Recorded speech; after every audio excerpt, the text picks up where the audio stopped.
আসসালামু আলাইকুম গাইস, দেখুন আমাদের যশোর জেলায় 26 সালের প্রথম ঝড়। আপনাদের ওখানে আবহাওয়া কেমন আছে কমেন্টে বলে যাবেন।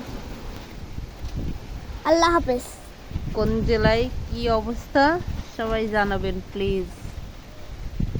আমাদের এখানে তো অনেক খারাপ অবস্থা, বুঝতে পারছি না কি হবে।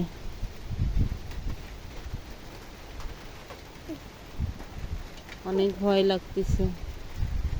বৃষ্টি হলে এমনিতেই আমার অনেক ভয় করে, কারণ একবার আমপান ঝড়ের পরে যেই ঝড় হয়েছিল, ওই ঝড়ে আমাদের ঘরে চাল উড়ে গেছিল।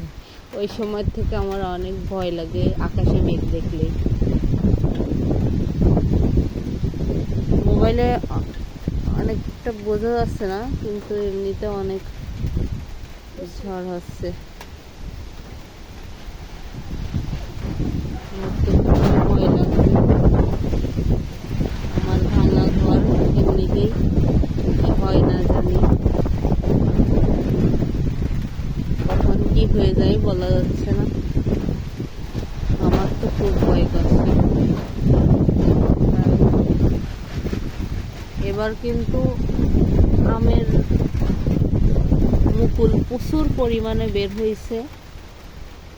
আম কাঁঠাল সব কিছুই, জানি না সারা বছর কি আছে কপালে মানুষের। আমার ঘরের অবস্থাও অনেক খারাপ, কি যে হবে কিছু বলা যাচ্ছে না।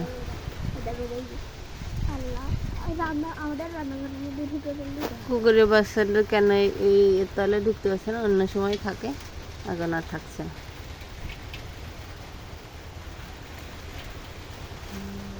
বৃষ্টি পড়তেছে, না হলে বাইরে যে ভিডিও করতাম। চারিপাশের অবস্থা অনেক ভয়ঙ্কর।